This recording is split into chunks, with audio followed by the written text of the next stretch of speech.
Super ಆಗಿದೆ ಪಾರ್ವತಿ, ಒಂಥರ relax ಆಗ್ತಾ ಇದೆ. I just loved it.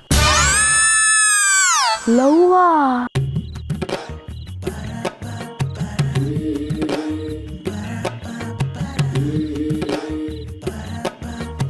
Thanks Parvathi, ನಾನು ಇನ್ನು ಮಲಗ್ತೀನಿ. Good night.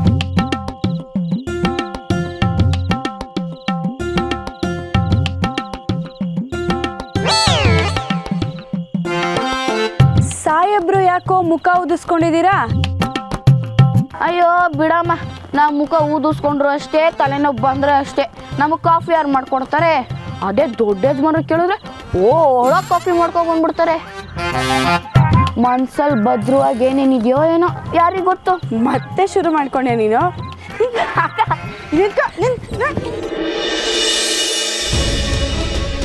ಪ್ರೀತು ಮತ್ತೆ ಪಾರ್ವತಿ ವಿಷಯ ಮತ್ತೆ ಈ ಮನೇಲಿ ಬರೋದಿಲ್ಲ ಅನ್ನೋದಕ್ಕೆ ಏನ್ ಗ್ಯಾರಂಟಿ? ಮತ್ತೆ ಇವರಿಬ್ರು ಲೀಲೆಗಳು ಶುರು ಆದ್ರೆ ಖಂಡಿತವಾಗ್ಲೂ ನನ್ನ ಮಗಳು ಬದುಕಿರೋದಿಲ್ಲ ಅಂತ ಹೇಳಿದಾಳೆ. ಅಖಿಲ, ಹೇಳಿ ರಘು. ಹೇಳ್ಬೇಕಾಗಿರೋಳು ನೀನು. ನಾನು ಗಮನಿಸ್ತಾ ಇದ್ದೀನಿ, ಸದಾ ಯಾವುದೋ ಯೋಚನೆ ಮುಳುಗೋಗಿರ್ತೀಯಲ್ಲ. ಪಾರ್ವತಿ ಬಗ್ಗೆ ಯೋಚನೆ ಮಾಡ್ತಾ ಇದ್ದೀನಿ. ಪಾರ್ವತಿ ಬಗ್ಗೆನಾ? ಅವಳು ಹುಷಾರಾಗಿ ಮನೆಗೆ ಬಂದಲ್ಲ, ಈಗ ಅವಳ ಬಗ್ಗೆ ಯೋಚನೆ ಮಾಡೋ ಅಗತ್ಯ ಇಲ್ಲ. ಅವಳಿಗೆ ನಮ್ಮ ಮನೆ ಮೇಲಿರೋ ವಿಶ್ವಾಸ, ನಿನ್ನ ಮೇಲಿರೋ ಭಕ್ತಿಗೆ ಹ್ಯಾಟ್ಸ್ ಆಫ್ ಇಡಬೇಕು. ಎಷ್ಟೇ ಆದರೂ ನಮ್ಮ ಹನುಮಂತು ಮಗಳಲ್ವಾ? ನಿಜ, ಪಾರ್ವತಿ ಥರ ಕೆಲಸದವಳು ಸಿಗೋದು ತುಂಬ ಅಪರೂಪ. ಆದರೆ ಅವಳ ನಿಯತ್ತು ಎಷ್ಟು ಒಳ್ಳೆಯದೋ ಅದರಿಂದ ಅಷ್ಟೇ ತೊಂದರೆನೂ ಆಗುತ್ತೆ. ನಿನ್ನ ಮಾತು ನನಗೆ ಅರ್ಥ ಆಗಲಿಲ್ಲ. ಮೀರನ ಮಾತುಗಳು ಇನ್ನೂ ನನ್ನ ಕಿವಿಲಿ ಗುಯ್ಗುಡ್ತಾ ಇವೆ ರಘು. ಇವತ್ತೇನೋ ಪ್ರೀತಮ್ ತಾಯಿಯಾಗಿ ಅವಳನ್ನು ಸಮಾಧಾನ ಪಡಿಸಿ ಕಳಿಸ್ಬಿಟ್ಟೆ. ಆದರೆ ನಾನೇ ಅವಳ ಸ್ಥಾನದಲ್ಲಿ ನಿಂತು ಯೋಚನೆ ಮಾಡಿದಾಗ ಅವಳ ಕಳವಳ ಸರಿ ಅನಿಸುತ್ತೆ. ಸರಿ, ಈಗ ಏನು ಮಾಡೋಣ ಅಂತೀಯ? ತೊಂದರೆಗಳು ಹುಟ್ಟೋದೇ ಸನ್ನಿವೇಶಗಳಿಂದ, ಜನರಿಂದ. ಇನ್ನು ಮುಂದೆ ಸನ್ನಿವೇಶಗಳನ್ನು, ಜನರನ್ನು ನಾವು ಕಂಟ್ರೋಲ್ ಮಾಡಬೇಕು ರಘು.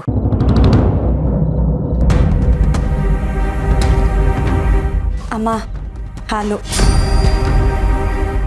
ಪಾರ್ವತಿ, ಅಮ್ಮ, ನಿನ್ನ ಮೈಯಲ್ಲಿ ನನ್ನ ರಕ್ತ ಹರಿತಾ ಇದೆ ಅನ್ನೋ ಕಾರಣಕ್ಕೆ ಮೈ ಮರೆಯೋ ಅವಶ್ಯಕತೆ ಇಲ್ಲ.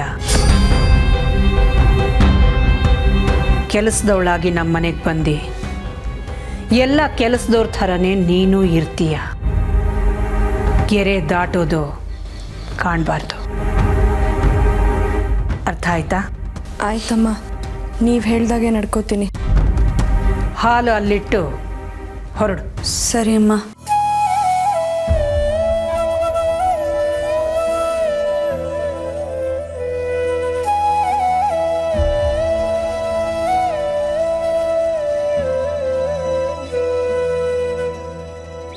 ಅಖಿಲ, ಮತ್ತೆ ನೀನು ಪಾರು ಮೇಲೆ ಕೋಪ ಮಾಡ್ಕೋತಿದ್ಯಾ? ಕನ್ಫ್ಯೂಸ್ ಆಗ್ತಿದ್ಯಾ ಅನ್ಸುತ್ತೆ. ರಘು, ನನ್ನ ಈ ಥರದ ನಡವಳಿಕೆಯಿಂದ ನೀವು ಕನ್ಫ್ಯೂಸ್ ಆಗಬೇಡಿ. ಅವಳು ಪ್ರಾಣ ಉಳಿಸಿದ್ದು ಮಾನವೀಯತೆಯಿಂದ. ಈಗ ಅವಳಿಗೆ ಎಚ್ಚರಿಕೆ ಕೊಟ್ಟಿದ್ದು ಮರ್ಯಾದೆ ಇರಲಿ ಅಂತ. ಯಾರ್ಯಾರನ್ನ ಎಲ್ಲೆಲ್ಲಿ ಹೇಗೆ ಇಡಬೇಕು ಅನ್ನೋ ವಿಷಯದಲ್ಲಿ ಕನ್ಫ್ಯೂಷನ್ ಇಷ್ಟು ವರ್ಷಗಳು ಇರಲಿಲ್ಲ, ಇನ್ನು ಮುಂದೆನೂ ಇರಲ್ಲ.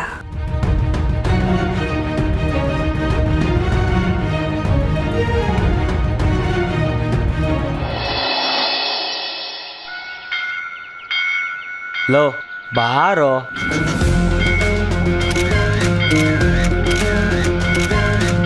ಲೋ ಸಾಕು ಬಾರಪ್ಪ.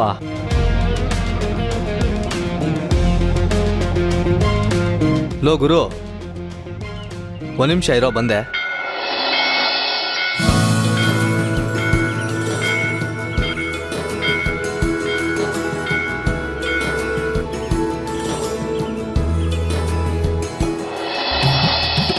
ಲೋ ಗುರು ಸಾಕು ಬಾರೋ.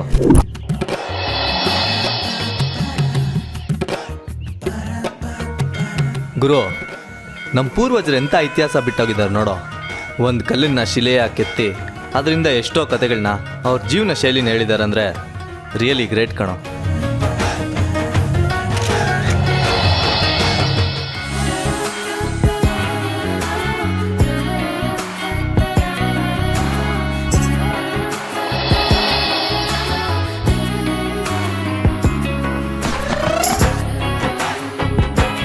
ಹೇ ಹೂವೆ, ನೀನು ಅರಳ್ತೀಯ, ನಿನ್ನನ್ನು ನೋಡೋ ನಮ್ಮ ಮನಸ್ಸನ್ನು ಅರಳಿಸ್ತೀಯ.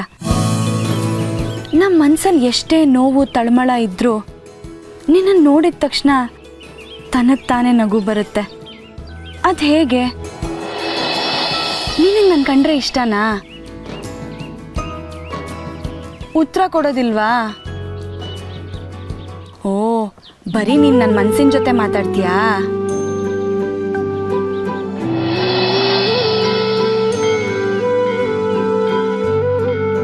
ಹೇಯ್, ಮತ್ತೆಲ್ಗೋ?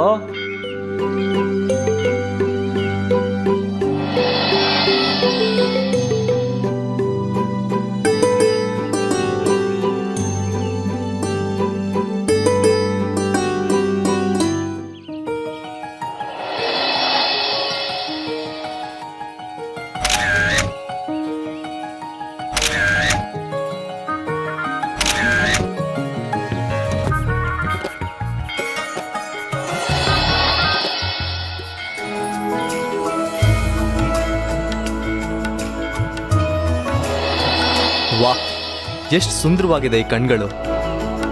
ಯಾರ್ದಿರ್ಬೋದು? ಕಣ್ಗಳಲ್ಲೇ ಇಷ್ಟೊಂದು ಭಾವನೆ ತುಂಬಿಕೊಂಡಿದ್ದಾಳೆ ಅಂದರೆ ಈ ಕಣ್ಣಿನ ನೋಡ್ತೀನಿ, ನೋಡಲೇಬೇಕು. ಲೋ ತಂದೆ, ಎಲ್ಲಿಗಪ್ಪ? ಹೇಳ್ದೆ ಕೇಳ್ದೆ ಹೋಗ್ತಿದ್ಯಲ್ಲ. ಇಲ್ಲಿ ನೋಡ್ ಗುರು. ಏನ್ ಗುರು ಈ ಕಣ್ಗಳು? ಒಳ್ಳೆ ದಾಸವಾಳ ಅರಳಂಗೆ ಅರಳಿದ್ಯಲ್ಲ. ಟ್ರೈಲರೇ ಹೆಂಗಿದೆ ಅಂತಂದ್ರೆ ಇನ್ ಪಿಕ್ಚರ್ ಹೆಂಗಿರ್ಬೇಡ. ಯಾರ್ ಗುರು ಇವಳು? ನನಗೂ ಗೊತ್ತಿಲ್ವೋ, ಬಾ ಹುಡ್ಕಣ.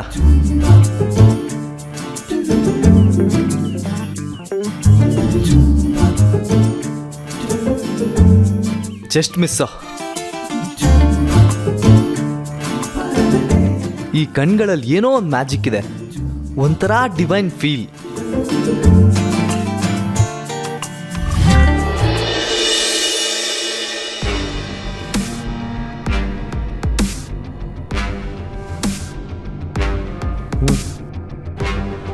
ಲೋ, ನಾನು ಅವಾಗಲಿಂದ ನೋಡ್ತಾ ಇದ್ದೀನಿ.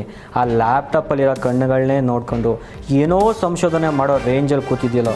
ಹಸುವಾಗಲ್ವೇನೋ? ಹಸುವ? ಈ ಕಣ್ಗಳನ್ನ ನೋಡ್ತಾ ಇದ್ರೆ ಮನಸ್ಸು ತುಂಬೋಗಿದೆ.